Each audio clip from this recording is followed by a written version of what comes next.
Hello, good morning students. देखो, chapter number 9 coordination compounds के बारे में स्टडी कर रहे थे और उस चैप्टर में हमने कोऑर्डिनेशन कंपाउंड्स के जो सीएफटी जो थ्योरी है उसमें डिफरेंट जो कलर शो करते हैं कॉम्प्लेक्सेस, ठीक है, उसके बारे में हम स्टडी कर रहे थे। कलर के बारे में जब हम बात कर रहे थे तो हमने लास्ट वीडियो में एक टाइटेनियम का कॉम्प्लेक्स लिया था। टाइटेनियम के साथ 6 H2O मॉलिक्यूल्स थे, उस पे 3 पॉजिटिव चार्ज था, ठीक है। और वो जो एग्जाम्पल था वो थोड़ा सा लेंदी हो गया था, इसलिए उसके साथ जो एग्जाम्पल था फिर वो उस वीडियो में मैंने डिस्कस नहीं किया था, ठीक है। तो अब हम क्या कर रहे हैं, अब हम देखेंगे कि जो कॉम्प्लेक्सेस हैं, ठीक है, उन कॉम्प्लेक्सेस में अगर लिगेंड चेंज हो जाता है तो उस कॉम्प्लेक्स पे देखो इलेक्ट्रॉन, अनपेयर्ड इलेक्ट्रॉन चेंज हो जाएंगे तो इफेक्ट पड़ेगा ही पड़ेगा, ठीक है। बट अगर लिगेंड चेंज हो जाता है, अनपेयर्ड इलेक्ट्रॉन तो उतने ही रहते हैं, बट लिगेंड अगर चेंज हो जाए तो उसका क्या इफेक्ट पड़ेगा, ठीक है, कॉम्प्लेक्सेस के कलर पे। तो देखो ध्यान से देखना, बहुत लंबा चौड़ा कुछ काम नहीं है। आप एग्जाम्पल देखते ही आपके दिमाग में आ रहा होगा, अरे बाप रे इतनी सारी रिएक्शंस आ गई, इतनी सारी रिएक्शंस लर्न करनी पड़ेंगी। नहीं, कुछ नहीं है, छोटा छोटा माइनर इसमें कुछ चेंज है वो अपन देखेंगे, ठीक है। इन रिएक्शंस को पढ़ने से पहले मुझे एक बात बताओ, सबसे पहले तो आप ये बताओ, वाटर जो लिगेंड है उसके बारे में सबको पता है। H2O एक एज ए लिगेंड बिहेव करता है, प्लस कैसा लिगेंड होता है, मोनोडेंटेड। मोनोडेंटेड का मीनिंग वो कितना बॉन्ड बनाता है, 1 सिंगल बॉन्ड बनाता है, ठीक है। उसके बाद में यहां मैंने एक और लिगेंड यूज किया है, that is EN। EN means ethylene diamine, ठीक है। और वो जो इथाइलिन डाई अमाइन है वो ध्यान रखना, ध्यान से सुनना, इसीलिए बता रही हूं मैं ये चीज। इथाइलिन डाई अमाइन कैसा लिगेंड है, डाइडेंटेड और बाइडेंटेड मीन्स कितने बॉन्ड बनाएगा वो, सिंगल EN जो होगा, एक EN जो होगा वो कितने बॉन्ड बनाएगा, 2 कोऑर्डिनेशन बॉन्ड बनाएगा, ठीक है। डाइडेंटेड और बाइडेंटेड होगा, क्लियर। चलो अब देखो, ये कॉम्प्लेक्स था NiH2O का होल 6 and 2 पॉजिटिव, ठीक है। अब इस कॉम्प्लेक्स के मैंने नीचे इसके नाम लिखा है ग्रीन कलर, ठीक है। ये ग्रीन क्यों है, बिकॉज इसमें अनपेयर्ड इलेक्ट्रॉन्स हैं, ठीक है। अगर आपको नहीं समझ में आ रहा तो देखो इधर, निकल जो होता है उसका एटॉमिक नंबर होता है 28, ठीक है। Argon then 4s2 and 3d 28 है तो यहाँ पे 8, ठीक है। अब यहाँ निकल पे चार्ज कैसा है बेटा, +2 है, ठीक है। निकल क्योंकि ये तो 0 है तो इसका तो कुछ इफेक्ट पड़ेगा नहीं। अब ये +2 है, +2 मीन्स इस पे ये मैंने +2 चार्ज बना दिया, +2 चार्ज बना दिया मीन्स यहाँ पे S का कितना हो गया, 0, ठीक है। अब D के पास कितने इलेक्ट्रॉन्स है, 8, ठीक है। अब 8 की अगर हम बात करें तो 1 2 3 4 5 6 7 8 मीन्स अभी भी इसके पास क्या है, अनपेयर्ड इलेक्ट्रॉन प्रेजेंट है। मैंने आपको क्या बताया था, कितनी कंडीशन बताई थी, 2 कंडीशंस। D 0 हो तो कलर शो नहीं करेगा, D 10 हो, सारे के सारे इलेक्ट्रॉन पेयर्ड होते अगर तो कलर शो नहीं करता, ठीक है। बट यहाँ इसके पास अनपेयर्ड इलेक्ट्रॉन्स है ना, इट मीन्स ये कलर शो करेगा, ठीक है। प्लस यहाँ पे लिगेंड भी वीक फील्ड है तो ये इसकी पेयरिंग भी नहीं कर सकता। इतनी बात अगर आप नहीं भी सोचो तो चलेगा, ठीक है। अब हमको ये देखना है कि भी इसके पास अनपेयर्ड इलेक्ट्रॉन्स है या नहीं है, तो हमने देखा इसके पास अनपेयर्ड इलेक्ट्रॉन है और उन अनपेयर्ड इलेक्ट्रॉन्स की वजह से ये क्या कर रहा है, कलर शो कर रहा है। कैसा कलर शो कर रहा है बेटा, ग्रीन, ठीक है। अब देखो मैंने इस कंपाउंड की रिएक्शन करवाई EN के साथ। EN क्या है, इथाइलिन डाई अमाइन, एक लिगेंड है, ठीक है। और वो भी कैसा लिगेंड है, डाइडेंटेड और बाइडेंटेड मीन्स अगर एक EN अंदर जाएगा, ठीक है, ध्यान से सुनना, EN भी कैसा लिगेंड है, न्यूट्रल लिगेंड है मीन्स अगर ये अंदर जाएगा तो ये निकल के ऑक्सीडेशन स्टेट में कोई चेंज नहीं करेगा। निकल के D में जो इलेक्ट्रॉन्स है वहां कोई चेंज नहीं करेगा। ध्यान से सुनना, EN जब निकल के पास जा रहा है तो मीन्स अगर मैं इसमें से 2 वाटर बाहर निकाल दूं और EN को अंदर डाल दूं तो EN भी कैसा लिगेंड है, न्यूट्रल, वाटर भी कैसे लिगेंड है, न्यूट्रल, अभी भी निकल पे चार्ज कितना रहेगा, +2 ही रहेगा, उसके ऑक्सीडेशन स्टेट में कोई चेंज नहीं आएगा, ठीक है।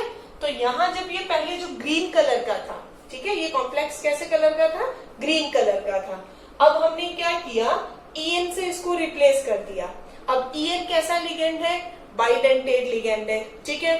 अब जब ये बाइडेंटेड लिगेंड इसमें एंटर करेगा तो आपको पता है बाइडेंटेड मींस जो कितने कोऑर्डिनेशन बॉन्ड बनाएगा, 2 कोऑर्डिनेशन बॉन्ड बनाएगा, और जब इस 2 कोऑर्डिनेशन बॉन्ड वाले को हम अंदर शिफ्ट करेंगे तो वैलेंसी को, ये जो निकल है उसका जो कोऑर्डिनेशन नंबर है उसको स्टेबल करने के लिए हमें कितने वाटर मॉलिक्यूल बाहर निकालने पड़ेंगे, 2, बिकॉज जब 2 वाटर मॉलिक्यूल्स बाहर निकलेंगे तभी 1 EN बॉन्ड बना पाएगा। समझ में आ रही है ना ये बात। तो यहाँ देखो क्या किया मैंने, यहाँ पे 6 वाटर थे, 1 EN ऐड हुआ तो EN चला गया कॉम्प्लेक्स के अंदर। अब यहाँ पे वाटर मॉलिक्यूल्स कितने रह गए, 4, और 2 H2O मॉलिक्यूल जो है वो रिमूव हो गए, ठीक है। अब देखो पहले जो इसका कलर था वो कैसा कलर था, कॉम्प्लेक्स का ग्रीन कलर था, अब इस कॉम्प्लेक्स का कलर कैसा हो गया, पेल ब्लू हो गया, मींस इसके कॉम्प्लेक्स के कलर में चेंज आया है। क्यों आया है कॉम्प्लेक्स के कलर में चेंज, बिकॉज यहाँ पे लिगेंड चेंज हुआ है। कैसा लिगेंड है ये, स्ट्रॉन्ग फील्ड लिगेंड है, मींस ये स्प्लिटिंग में कुछ ना कुछ चेंज करेगा, ठीक है। कॉन्फ़िगरेशन तो इतना ही रहेगा लेकिन स्प्लिटिंग में चेंज करेगा, और स्प्लिटिंग में चेंज करेगा तो एनर्जी लेवल में कुछ ना कुछ चेंज आया ना, तो यहाँ इसका कलर चेंज हो जाएगा। अब देखो ये जो कॉम्प्लेक्स था पेल ब्लू वाला, ये मैंने यहाँ पे वापस से वही कॉम्प्लेक्स लिखा है। अब फिर से अगर इसमें EN ऐड कर दे, तो अगर फिर से एक और EN ऐड किया तो मींस कितने वाटर मॉलिक्यूल बाहर जाएंगे, फिर से 2 मॉलिक्यूल्स बाहर जाएंगे, 4 मॉलिक्यूल्स थे, अब कितने रिमेनिंग है, 2, और EN कितने ऐड हो गए, 2 ऐड हो गए। ये पेल ब्लू था, अब इसका कलर कैसा हो गया, ब्लू, या हम बोल सकते हैं कि लाइट पर्पल कलर हो गया इसका, ठीक है। अब नेक्स्ट पर्पल वाला जो था या जो ब्लू वाला था, इसमें फिर से हमने एक और EN मॉलिक्यूल ऐड किया, तो जो बचे हुए 2 वाटर मॉलिक्यूल्स थे वो भी बाहर निकल गए, ठीक है। और अब ये जो आपका कॉम्प्लेक्स है उसका कलर कैसा हो गया, वॉयलेट कलर हो गया, ठीक है। कहने का मीनिंग क्या है कि कलर में चेंज आ रहा है, ठीक है। और इतनी जो रिएक्शंस लिखी है वो सब एक दूसरे से कनेक्टेड है, आपको कोई भी नई चीज याद करने की जरूरत नहीं है। फर्स्ट EN ऐड किया, 2 वाटर मॉलिक्यूल्स निकाल दिए, सेकंड EN ऐड किया, फिर से वाटर मॉलिक्यूल निकाल दिए, थर्ड EN ऐड किया, फिर से और 2 मॉलिक्यूल्स निकाल दिए। समझ आई बात। तो यहाँ पे ये जो कॉम्प्लेक्स है, ये इसमें जो हमने लिगेंड में जो चेंज किया, तो वो चीज हमें क्या बता रही है, वो हमें ये बता रही है कि अगर लिगेंड चेंज होता है तो भी कोऑर्डिनेशन कॉम्प्लेक्सेस का जो कलर होगा वो क्या होगा, चेंज होगा। समझ में आ रही है बात। मींस अनपेयर्ड इलेक्ट्रॉन चेंज होंगे तो भी कलर चेंज होगा, लिगेंड अगर चेंज हो रहे हैं तो भी कलर चेंज होगा। और कंसेप्ट क्या है इसका कि भाई लिगेंड चेंज हुआ तो कलर क्यों चेंज हुआ, उसका कंसेप्ट साफ साफ आपको दिख रहा है। बिकॉज लिगेंड कैसे होते हैं, स्ट्रॉन्ग फील्ड भी होते हैं और वीक फील्ड भी होते हैं। क्लियर। तो ये जो आपका कंसेप्ट था कलर का, जो हमें CFT जो है उसने बताया था, कॉम्प्लेक्सेस डिफरेंट डिफरेंट कलर कैसे शो करेंगे, किस तरह से उनका कलर होगा, वो सारी चीजें हमने कॉम्प्लेक्सेस की पढ़ी। ठीक है। अब हम बात करेंगे जो अपना लास्ट जो थ्योरी है, दैट इज वार्नर थ्योरी। ठीक है। वार्नर थ्योरी में आप देखोगे बहुत सिंपल सी थ्योरी है वो, प्लस उसमें कुछ एग्जाम्पल्स है, तो वो एग्जाम्पल हम सॉल्व करेंगे तभी आपको वो इजीली समझ में आएगी। ठीक है। अब हम किसके बारे में स्टडी कर रहे हैं, वार्नर थ्योरी। देखो पहले भी मैंने आपको बताया था जो वार्नर थ्योरी है वो सबसे पहले आई थी। ठीक है। VBT और CFT के बाद नहीं आई है, ये सबसे पहले आई थी। जो फर्स्ट थ्योरी आई थी that is Warners theory, and Warner जो है उसको फादर ऑफ कोऑर्डिनेशन कंपाउंड्स भी बोलते हैं। ठीक है, याद रखना कहीं अगर पूछ लिया जाए तो। ठीक है। अब देखो कोऑर्डिनेशन कंपाउंड्स की अगर हम थ्योरी की बात करें तो वीबीटी में हमने देखा कि मेटल और लिगेंड के बीच में कौन सी बॉन्डिंग होती है, कोऑर्डिनेशन बॉन्डिंग होती है। सीएफटी ने हमें ये बताया कि मेटल और लिगेंड के बीच में आयोनिक बॉन्डिंग होती है, पता है ना, पोस्टुलेट्स पढ़े थे अपन ने सीएफटी के। बट वर्नर थ्योरी की अगर हम बात करें तो वर्नर को कुछ ऐसा आइडिया ही नहीं था कि कोऑर्डिनेशन बॉन्ड होता क्या है, ठीक है। उसने जो अपनी स्टार्टिंग की जो कंसेप्ट दी थी उसमें सिर्फ 2 ही टाइप की वैलेंसी के बारे में डिस्कस किया था, that is ionic and non ionic, ठीक है। आयोनिक वो होगी जिसमें आयंस बनेंगे, ठीक है, और नॉन आयोनिक वो होगी जो आयंस नहीं बनेंगे, मींस जो स्ट्रॉन्ग बॉन्डिंग होगी। ये वाली बॉन्डिंग उसने कैसी एज्यूम की कि ये वीक बॉन्डिंग होगी, और ये जो नॉन आयोनिक बॉन्डिंग है वो कैसी बॉन्डिंग होगी, स्ट्रॉन्ग बॉन्डिंग होगी। क्लियर। अब वो स्ट्रॉन्ग बॉन्डिंग जो है वो आगे जाके कोऑर्डिनेशन बॉन्डिंग हुई, क्या नाम हुआ, किसका आगे क्या क्लासिफिकेशन हुआ, वो सब चीजें बाद में हुई, ठीक है। समझ में आ रहा है ना कंसेप्ट। फर्स्ट क्या, स्टेप टू स्टेप चलो, ठीक है, क्योंकि वर्नर जो थ्योरी है उसमें आपको पोस्टुलेट्स वगैरह कोई नहीं पूछेगा, एग्जाम्पल्स पूछ सकते हैं डायरेक्ट, ठीक है। और 2 एग्जाम्पल्स में आपको इसके सॉल्व करके बता दूंगी, ठीक है। देखो कंसेप्ट क्या था, थ्योरी क्या थी, उसने क्या देखा कि कोई भी कोऑर्डिनेशन कॉम्प्लेक्सेस हैं उसमें 2 टाइप की बॉन्डिंग होगी, ठीक है। फर्स्ट टाइप की जो बॉन्डिंग होगी उसको अपन कौन सी बॉन्डिंग बोलेंगे, आयोनिक बॉन्डिंग, ठीक है। और सेकेंड टाइप की जो बॉन्डिंग होगी या जो वैलेंसी होगी उसको बोलेंगे नॉन आयोनिक, ठीक है। आयोनिक वाली जो थी उसको उसने कौन सी वैलेंसी बोला था, प्राइमरी वैलेंसी, और नॉन आयोनिक वाली जो थी उसको बोला सेकेंडरी वैलेंसी। ध्यान से सुनना, आयोनिक वाली कौन सी है, प्राइमरी वैलेंसी, जो कैसी थी, वीक बॉन्डिंग थी। नॉन आयोनिक वाली कैसी है, सेकेंडरी वैलेंसी, जो कैसी है, स्ट्रॉन्ग। अब आपने कोऑर्डिनेशन कॉम्प्लेक्सेस के बारे में इतना सब कुछ पढ़ लिया है, मुझे आप एक जनरल सी चीज बताओ, मैं यहाँ पे सिर्फ मेंशन कर रही हूं, ठीक है। यहाँ आपको सबको पता है ये क्या है, मेटल है, ये क्या है, लिगेंड है, और ये क्या है, काउंटर आयन है, ठीक है। इस मेटल और इस काउंटर आयन के बीच में बॉन्डिंग कैसी है, वीक बॉन्डिंग है, पता है ना। अगर हम इसको सेपरेट करें तो ये इजीली सेपरेट हो जाएगा, ये बाहर निकल जाएगा, ठीक है, और ये कॉम्प्लेक्स रहेगा। कोऑर्डिनेशन कॉम्प्लेक्स में या जो कोऑर्डिनेशन एंटिटी है उसमें कहीं भी कोई भी ब्रेक नहीं होगी, कोई भी चीज, ठीक है। अब मैं इन दोनों के बीच में जो बॉन्डिंग है उसकी बात करूं तो ये बॉन्डिंग कौन सी बॉन्डिंग होती है, स्ट्रॉन्ग बॉन्डिंग होती है, जिसको हम कौन सी बॉन्डिंग बोलते हैं, कोऑर्डिनेशन बॉन्डिंग, ठीक है। तो यही बताया था वर्नर ने। वर्नर ने क्या बोला कि 2 टाइप की वैलेंसी होती है, primary valency and secondary valency, ठीक है। प्राइमरी वैलेंसी का उसका क्या कंसेप्ट था, जो काउंटर आयंस, ठीक है, और कोऑर्डिनेशन एंटिटी के बीच में जो वैलेंसी होती है या जो बॉन्डिंग होती है, जो कैसी होती है, वीक होती है, जिसको अगर आप वाटर में डिसॉल्व करोगे या एक्वस मीडियम में डालोगे तो वो क्या हो जाएगा, इजीली आयोनाइज्ड हो जाएगा, आयंस में कन्वर्ट हो जाएगा। बट अगर हम इस वाले बॉन्ड की बात करें जो मेटल और लिगेंड के बीच में बन रहा है, वो बॉन्ड कैसा होता है, स्ट्रॉन्ग बॉन्ड होता है, ठीक है। और ये जो स्ट्रॉन्ग बॉन्ड है ये इजीली ब्रेक नहीं होता है। इसको इसने कौन सी बॉन्डिंग कंसीडर किया, सेकेंडरी वैलेंसी, ठीक है। और सेकेंडरी वैलेंसी कैसी होती है, स्ट्रॉन्ग होती है, ठीक है। प्राइमरी वैलेंसी कैसी होती है, वीक होती है, और वो कैसी होती है, आयोनिक होती है, ठीक है। अब मैं कुछ एग्जांपल्स डिस्कस कर रही हूँ, उससे आपको बहुत इजीली समझ आ जाएगा कि कौन सी सेकेंडरी वैलेंसी होती है, कौन सी प्राइमरी वैलेंसी होती है।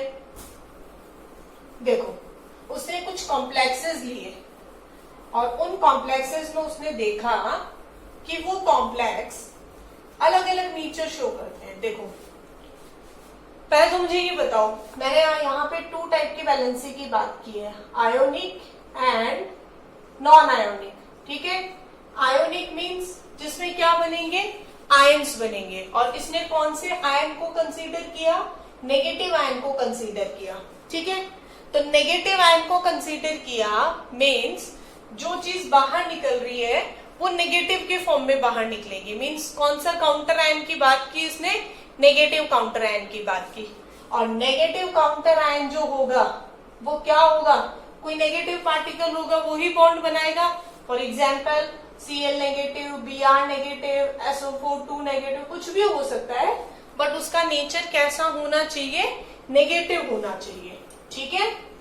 अब हम बात करें कौन सी वैलेंसी की, जो यहाँ वैलेंसी है सेकेंडरी वैलेंसी की, वो कैसी होगी, नेगेटिव भी हो सकती है और न्यूट्रल भी हो सकती है। मीन्स उसमें बॉन्डिंग स्ट्रॉन्ग होनी चाहिए। ध्यान से सुनना, ये वाली नेगेटिव ही होगी, ये बॉन्ड नेगेटिव ही होगा, इसके पास ऑप्शन नहीं है कि ये न्यूट्रल हो सके। बट जो अंदर वाला है, आपने देखा है लिगेंड नेगेटिव भी हो सकता है और न्यूट्रल भी हो सकता है, ठीक है। अब देखो इसकी एग्जांपल्स लेते हैं अपन। इसने कुछ एग्जांपल्स लिए, like CO Cl3 dot 6NH3, second is CO Cl3 dot 5NH3, CO Cl3 dot 4NH3 and next is CO Cl3 dot 3NH3, ठीक है। ये कुछ कॉम्प्लेक्सेस लिए और इसने ये बोला इन कॉम्प्लेक्सेस का जो कोऑर्डिनेशन नंबर है वो कितना है, 6 है, ठीक है। ध्यान से सुनना, कोऑर्डिनेशन नंबर कितना है बेटा, 6 है, ठीक है। कोऑर्डिनेशन नंबर 6 होने का मीनिंग क्या हुआ, पता है ना कोऑर्डिनेशन नंबर क्या होता है। कोऑर्डिनेशन नंबर होता है number of coordination bond formed by the ligand molecule with central metal atom. Means जो आपका लिगेंड है वो सेंट्रल मेटल एटम के साथ जितने बॉन्ड बना रहा है उसको अपन क्या बोलते हैं, कोऑर्डिनेशन नंबर बोलते हैं, ठीक है। तो अब यहाँ पे क्या बोला है कि कोऑर्डिनेशन नंबर 6 है, ठीक है। यहाँ अपने पास में CO है, Cl है और NH3 है। तो आप देखो, सोच के देखो कि कोऑर्डिनेशन नंबर 6 होना चाहिए, ठीक है। और यहाँ पे 2 चीजें हैं, NH3 है वो 6 अमाउंट में है, Cl है वो 3 है, ठीक है। अब हम देखेंगे कौन सी प्राइमरी वैलेंसी होगी और कौन सी सेकेंडरी वैलेंसी होगी। ध्यान से देखना, अगर मैं इस कोऑर्डिनेशन कॉम्प्लेक्स को इस तरह से बनाऊं, CONH3 इसका हो गया होल 6 और 3Cl हो गए बाहर। ये ऑप्शन सही है या नहीं है? क्यों है ये ऑप्शन सही? क्योंकि इसने बोला है भाई कोऑर्डिनेशन नंबर 6 है, तो कोऑर्डिनेशन नंबर 6 होने का मीनिंग उसमें लिगेंड 6 है। अब कई बच्चों के दिमाग में आ रहा होगा कि Cl को अंदर क्यों नहीं किया, Cl भी तो 6 हो सकता है, उसके लिए भी उसने एक एक्सपेरिमेंट किया था, ठीक है। बट यहाँ ध्यान से पहले ये सुनो, Cl अंदर इसलिए नहीं आ सकता क्योंकि Cl प्राइमरी वैलेंसी बना सकता है। मींस यहाँ जो आयोनिक बॉन्ड है वो Cl ही बना सकता है, NH3 नहीं बना सकता। NH3 नेगेटिव के फॉर्म में नहीं अटैच हो सकता ना, इस वजह से हमने Cl को बाहर रखा। और इसने आगे इसका और एक्सपेरिमेंट किया, वो अभी मैं और आगे बताऊंगी एक और चीज। अभी तो हमने सिर्फ एक एज्यूम किया इसको कि हाँ ऐसा ये हो सकता है, ठीक है। सेकेंड कॉम्प्लेक्स को देखो, सेकेंड में 5NH3 है बट कोऑर्डिनेशन नंबर सबका 6 ही है, ठीक है। तो मेरे पास एक ऑप्शन ये है, मैंने CONH3 किया होल 5, एक Cl अंदर डाल दिया, तो 5 और 1 कितने हो गए, 6। कोऑर्डिनेशन नंबर तो 6 हो गया, बाकी कितने Cl बचे, 2Cl, उनको बाहर रिप्रेजेंट कर दिया, ठीक है। नेक्स्ट देखो, अब इसका भी कोऑर्डिनेशन नंबर 6 है, ये कैसे हो सकता है, CONH3 होल 4 Cl2 एंड बाहर 1Cl, ठीक है। नेक्स्ट CONH3 होल थ्राइस, बाकी Cl भी थ्राइस और एक Cl भी बाहर नहीं है, ठीक है। अब इसने ये एज्यूम कर लिया कि हाँ भाई ऐसे ये कॉम्प्लेक्सेस हो सकते हैं, ठीक है। अब इनको क्लियर करने के लिए कि भाई इसने जो कोऑर्डिनेशन कॉम्प्लेक्स बनाए हैं वो सही है या नहीं है, ठीक है, उसके लिए इसने क्या किया, इनकी रिएक्शंस करवाई। ठीक है, पहले तो मुझे ये बताओ, ये समझ में आ गई बात आपको? अब बहुत सारे बच्चों को नहीं आई होगी क्योंकि इसके अंदर ये सोचेंगे कि भाई ये क्यों एज्यूम किया, ऐसे क्यों लिखा, भाई NH3 अंदर लिख दिया, Cl बाहर लिख दिया। ठीक है, तो दोबारा सुन लो, यहाँ अपन 2 टाइप की वैलेंसी की बात कर रहे हैं। First is primary valency, second is secondary valency. ठीक है, प्राइमरी वैलेंसी ध्यान से सुनना, प्राइमरी वैलेंसी वो होगी जो आयोनिक वैलेंसी होगी, आयोनिक बॉन्ड जो बना रहे हैं। ठीक है, मीन्स वो होगी, आयोनिक बॉन्ड कौन सा होता है, काउंटर आयन वाला जो बॉन्ड होता है वो आयोनिक बॉन्ड होता है। ठीक है, सेकेंडरी वैलेंसी जो होती है ये प्राइमरी है, सेकेंडरी वैलेंसी जो होती है वो होती है नॉन आयोनिक, मीन्स जो स्ट्रॉन्ग बॉन्डिंग होती है, जो कोऑर्डिनेशन एंटिटी के अंदर बनती है। ठीक है, सेकेंडरी वैलेंसी किस चीज को डिसाइड करती है, कोऑर्डिनेशन नंबर को डिसाइड करती है। ठीक है, अब इसने ये बोला कि यहाँ इन कॉम्प्लेक्सेस का कोऑर्डिनेशन नंबर कितना है, 6। तो आप देख लो यहाँ पे कितने हैं, 6, मीन्स इसकी सेकेंडरी वैलेंसी कितनी है, 6, इसकी भी सेकेंडरी वैलेंसी 6, जो कौन फुलफिल कर रहा है, 5 NH3 molecule and 1 Cl molecule, इसकी भी 6 है, इसकी भी 6 है। ठीक है, अब उसने एक्सपेरिमेंट किया कि जो मैंने कॉम्प्लेक्सेस बनाए हैं वो सही है या नहीं है। ध्यान से देखना, मैं रिएक्शन इस तरह से लिख रही हूँ, कंफ्यूज मत होना, कॉम्प्लेक्सेस लिखे हुए हैं इसलिए। अब इसने क्या किया, इन कॉम्प्लेक्सेस की रिएक्शन करवाई, किसके साथ रिएक्शन करवाई, AgNO3। ठीक है, सिंपल सी रिएक्शन है बेटा, देखो बहुत इजी सा है ये, इतना अगर समझ में आ गया तो बहुत अच्छी बात है, नहीं समझ में आया तो प्लीज आप मुझे बता देना, मैं नेक्स्ट जो लेक्चर होगा उसमें आपको दोबारा समझा दूंगी। ठीक है, अब देखो इसने ये कॉम्प्लेक्स बना लिया, ठीक है, और इसने ये सोचा कि यहाँ प्राइमरी वैलेंसी कितनी है, 3, means 3Cl as a counter ion इस पे अटैच है, लेकिन इसको कंफर्म नहीं था कि ये 3Cl as a counter ion ही है क्या। तो उसने क्या किया, AgNO3 लिया। ठीक है, और ये AgNO3 इसने किस में लिया, एक्सिस में लिया। एक्सिस में मीन्स एक AgNO3 का मॉलिक्यूल नहीं लिया, बहुत सारा AgNO3 उसने डाल दिया। अब देखो आपको पता है कि इसके और इसके बीच में जो बॉन्ड होता है वो वीक होता है, मीन्स वो इजीली टूट सकता है। ठीक है, तो अगर ये Cl है, इसके साथ ये AgNO3 रिएक्शन करे तो बहुत इजीली एक बहुत अच्छी डिस्प्लेसमेंट रिएक्शन होती है। ये Ag क्या करता है, NO3 को तो हटा देता है और Cl के साथ बॉन्ड बना लेता है, मीन्स क्या बन जाएगा, AgCl। ठीक है, अब यहाँ पे कितने Cl है, 3Cl। तो इसने क्या देखा कि AgNO3 के कितने मॉलिक्यूल्स यूज आ रहे हैं, यहाँ पे 3 मॉलिक्यूल्स यूज आ रहे हैं। उसने जब उसका अमाउंट देखा तो उसने देखा कि कितने, उसने AgNO3 डाला बट उसने देखा AgNO3 के कितने मॉलिक्यूल्स यूज आए, 3 AgNO3 के मॉलिक्यूल्स यूज आए, मींस क्या रिएक्शन हुई, CONH3 होल 6 प्लस 3 AgCl का प्रेसिपिटेट बना। ठीक है, और यहाँ पे कितना चार्ज आया, 3 पॉजिटिव। ठीक है, क्योंकि Cl तो नेगेटिव के फॉर्म में निकलता है ना, ये कॉम्प्लेक्स बन गया। तो ये कॉम्प्लेक्स में उसने ये देखा भाई 3 Cl बाहर निकले हैं। अब ये 3 Cl कब बाहर निकल सकते हैं, जब Cl as a counter ion हो तभी Cl बाहर निकल सकता है। सब बच्चों को मुझे नहीं लगता कि ये चीज बताने की जरूरत है, क्योंकि आपको पता है अगर ये Cl अंदर होता, मीन्स ये Cl जब एज ए लिगेंड होता तो उसके बीच में बॉन्डिंग कैसी होती, स्ट्रॉन्ग बॉन्डिंग होती, और स्ट्रॉन्ग बॉन्डिंग होती तो ये इजीली बाहर नहीं निकल सकता। ठीक है, अब उसने क्या किया, इस सेकेंड कंपाउंड के साथ भी AgNO3 की रिएक्शन करवाई और उसने क्या देखा, इस बार सिर्फ कितने AgNO3 के मॉलिक्यूल यूज आए हैं, 2 AgNO3 के मॉलिक्यूल्स यूज आए हैं। ठीक है, तो क्या कॉम्प्लेक्स बना, CONH3 होल 6, ये अंदर वाला जो Cl था ना, जो एज ए लिगेंड था, वो अंदर ही रहा। 2 Cl बाहर निकल गए तो इस पे 2 पॉजिटिव चार्ज आ गया, प्लस 2 AgCl बन गया। क्लियर है? तो अब चीजें कंफर्म हो रही है या नहीं हो रही है? समझ में आ रहा है या नहीं आ रहा? अब पता चल गया ना, ये एक Cl अंदर अपन ने इसकी सेकेंडरी वैलेंसी बनाई तो उससे क्या इफेक्ट पड़ा। नेक्स्ट देखो, नेक्स्ट में मुझे लग रहा है कि सब बच्चों को समझ में आ रहा होगा।